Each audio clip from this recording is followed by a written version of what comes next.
sit back, relax, and get ready to enjoy another awesome video by Capt Frank Lanier. Please subscribe, like, and share with all your friends and all the people you hate too. Okay, so for today's find, we're looking here. We see running rust, right? Running rust. Okay. First thing you ask yourself when you see running rust like this is what's going on, right? Leaks and stains, as I've mentioned a number of times, that's your boat's way of telling you something's going on, and that's something probably isn't very good.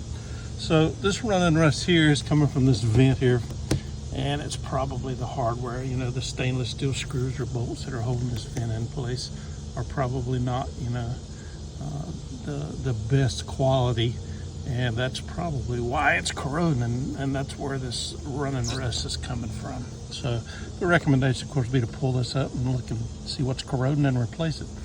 And that's today's 60-second survey.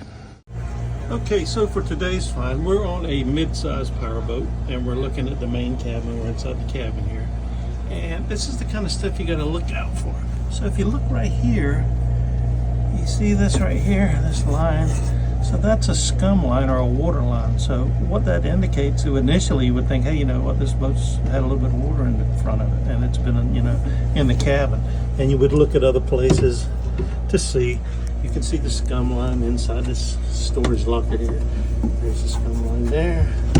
And also you look at it right here on the trim work here, there's the scum line. So, and you can see it on the other side too. It's right here, right? So what that indicates is this boat has had some water up in the main cabin in the front, or in the hull itself. So it's got some water up to that level right there. And that's the kind of stuff you look for. And that's today's 60-second survey. Okay, so today we're looking at the battery installations on a mid-sized trawler, and we see here that the owner has used the same color cable for both positive and negative, which it's not ideal, but it can be done as long as you do certain precautions and to make it palatable. And one of that would be, what it would be is at the ends of the cables, you put the color corresponding to what the actual cable is. So this will be a negative and this will be a positive, right? So while it's not ideal to use the same color cable, as long as you do the ends like they've done here, then it's acceptable. But in a perfect world, you would have all black cable here for negative, or yellow, or whatever it is, right? So this is one way to make it right, and that's today's 60-second survey. Okay, so for today's find, we're looking at through hull and Seacock installation on a mid-sized sailboat. You got a couple of problems here with this thing. One, it is badly corroded. The Seacock is badly corroded, and it is frozen. I guess on hindsight, that's a relatively good thing, because the through hull itself, or the Seacock, is not properly capped. So this is below the waterline. If you were to open the Seacock, it would sink the boat, right? The water would just start shooting in. So the recommendation here would be, of course, to, service the Seacock and try to bring it back into service. And then cap the Seacock right here, properly cap it to prevent water from coming in. If this is not being used, and it's not going to be used in the future, the best solution would be to just remove all this through-hull Seacock and then glass the hull over, and seal it. One less hole in the bottom of the boat, right? And that's today's 60 seconds. Okay, so for today's find, we're looking at a fuel system installation on a mid-sized sailboat. This is a older but highly customized sailboat. And the problem we see right off the bat here is this fuel primer bulb. This is an outboard engine style fuel primer bulb. This is okay on the outside of the vessel, where like an outboard installation, but you can't use these bulbs inside, the primer bulbs inside the vessel itself. The owner's probably installed this to help him, if he has to bleed the engine, the diesel engine and stuff, or or give it a little, priming before he starts it. But these things do not meet the burn time requirements that the fuel hose does. The fuel hose, when it gets approved, it has to be able to withstand flame for a certain amount of minutes and stuff before it ruptures. These do not meet that same requirement. So the recommendation here, of course, would be to remove this fuel primer bulb. And that's today's 60-second survey. Okay, so for today's find, we're looking at a two-burner range, propane range. This is on a highly customized sailboat from back in the day. The owner went through and did a lot of upgrades and stuff, you know. And one of the things he upgraded was the propane system. Well, the problem here with this stove is that if you open it up here, you can see, well, here's your hose and here's your regulator and all that stuff. So what he's done is he just dropped the hose down here, and his thought process was we'll just put one of those propane tanks to, you know, the smaller cylinders you buy at a camping store, Walmart, whatever, and we'll just screw it in here. We'll be able to make our coffee or whatever. Well, of course, this doesn't meet any known standard or recommendation with regards to propane systems. So he's either going to have to install a proper propane storage locker, or the recommendation would be to remove this thing. And that's today's 60-second survey. Okay, so for today's find, we're looking at the front of an engine in a mid-sized sailboat. And you see this stuff right here. This is belt dust. It's belt dust off of the alternator belt here. And what it typically means is either one of two things. Either the belt is getting old and it's starting to deteriorate, fall apart, or there's a misalignment from the sheaves here for the alternator, you know, to the engine pulley there. There's two here, the idler and that stuff down there, right? So that's what this belt dust is typically an indicator of right here. And you can see all this black stuff. Anyway, so that's today's 60-second survey. Okay, so for today's find, we're inspecting vinyl-coated lifelines on a mid-sized sailboat. The problem with these vinyl-coated lifelines is they do not allow you to properly inspect the wire underneath. So you can't really inspect the wire, but what you can do is look for potential problems. And the issue with this vinyl coated stuff is that if it allows water to get in through underneath the vinyl and cause corrosion, like we got right here, any chafe point like this, again, you can see the corrosion and stuff has started here, and just on down the line, you just keep walking and you'll just see examples of it. So a better option would be just bare coated wire, or just bare wire, right, instead of the vinyl coated stuff. People like this because it's softer on the hands and easier, but a better one is bare wire, which allows you to be able to inspect the lifeline wire. And also you can go up a couple of sizes in the wire itself because you no longer have this vinyl coating. So that's today's 60-second survey. Okay, so for today we're looking at compasses. We got a compass on a mid-sized racing sailboat, and I have a little flashlight here that I use, works very well, and it's got a magnet on the end of it. So it's very good for just kind of, you know, testing the compasses, the movement and stuff, right? So, you know, you see the movement over here, you know, whatever it goes to, it should swing back, you know, to it. This just lets you check how you know, easily the movement is, if the movement's working properly, whatever. And you got the other one over here. You can do the same thing here, right? Just check it out. Make sure it moves and make sure it goes back to where it is supposed to be. So we're looking at this one, north, right about here. Okay. Beauty of having two is you can kind of compare it. And this one, yeah, maybe a couple of degrees off, but not bad. So that's today's 60-second survey.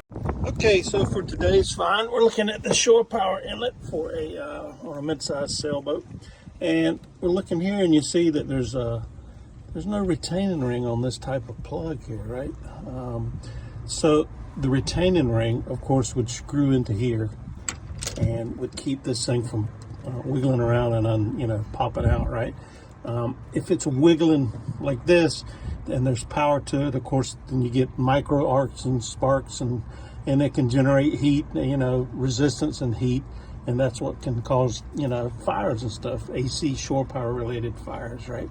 So this thing's kind of wiggling around, and every time the boat moves, whether it's from tide, wind, weights, or whatever, that's what's going to happen, right? And, you know, this twist lock thing you can put in there, but once you put it in, all right, now there's nothing. See how loose that is right there? So this needs to be replaced. And that's today's 60-second survey. Okay, so for today's find, we're looking at Seacocks on a mid-sized sailboat. This is way back in the back where people hardly ever go. And if you look at this one, if you check that out right there, if you look at that right there, see that? That is corroded so bad you just snap it right off. So the Seacock itself looks like it's froze, you know, and the handle is so corroded. I mean, like, you could look at that right there. You could just break that right off. I've had these things, you know, break off in your hand, the handles and stuff while you're checking them. You should cycle or test your Seacocks at least quarterly to make sure that they're operational. And also it gives you familiarity with, you know, their location, so you know where they are. And that's today's 60-second survey. Okay, so for today's find, we're looking at a gasoline-powered mid-sized powerboat. Big old gas engines right there, V8s. And we're looking specifically at the ventilation system. In other words, you have to turn the vent, you know, turn the blowers on and run this thing, you know, 3 to 5 minutes before you start it, right? Well, you've got the ductwork here. It's coming in. And it's just sitting right there on top of the hold tank, right? So it's just blocked off. It's not going to be sucking in any air and stuff, right? This, of course, should be found down here, down at the bilge, below the carburetor level. So anyway, the recommendation here would be to properly mount the blower ductwork. And that's today's 60-second survey. So for today, we're looking at the intake and the auger for a dredge. If you've ever wondered what a dredge intake looks like, there you got it right there. Pretty impressive when you think about it actually. So that's what we're looking at today. And that thing do some damage right there. That's today's 60-second survey.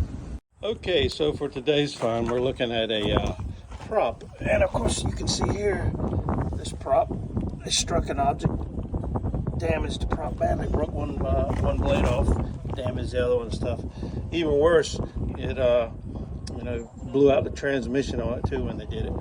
So this is not a good thing right here, right? So these probably gonna have to replace this and then go from there. Yeah, it's pretty significant. So that's today's 60-second survey.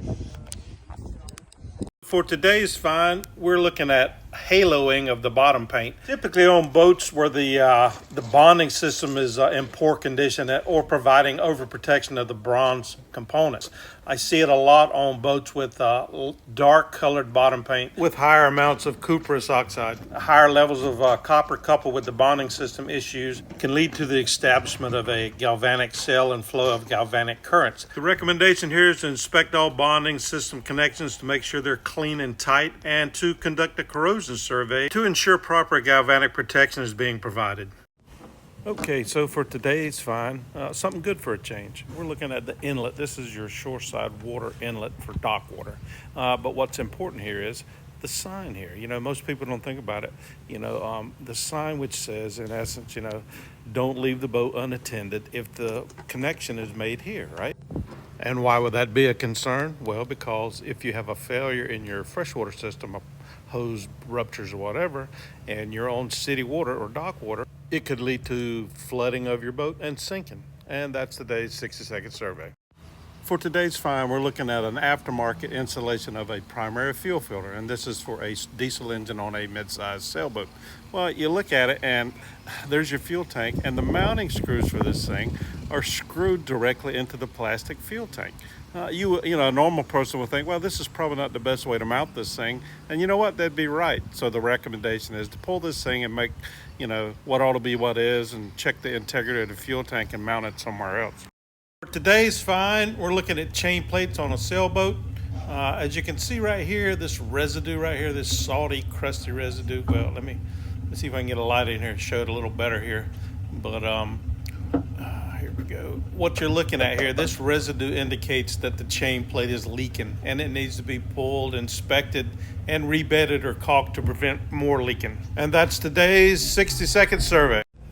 For today's find, we're looking at the accumulator tank. This is what this round little tank is right here. It's part of the freshwater system. There's the pump right there. And the purpose of the accumulator tank is to hold pressure in the system. When you turn the pump on, it builds up pressure. And that way, when you turn the faucet on, it doesn't, you don't have the pump turning on every time you turn the faucet on. So this tank needs to be mounted, properly mounted. And that's today's 60-second survey. So for today's find, we're looking at the Bilge pump system on a mid-sized sailboat. These are the intake hoses. This is the automatic float switch for the Bilge pump itself. It's a diaphragm style pump and located up higher. And these are the intake hoses. You've got one for the pump itself, which is right here. It's got a strainer on the end of it called a strum box. And then this is the intake for the manual Bilge pump. It does not have a strum box or strainer on the end of it. It needs one so that it won't get clogged by debris or stuff when you're trying to pump out the bilge. And also both of these need to be secured against movement. And that's today's 60-second survey. I hope you enjoyed this video, and if so, and you want to buy Capt Frank a cup of coffee, please click on the thanks button below this video. All tips received, not spent on coffee, will be used to improve my YouTube channel and create even more awesome videos.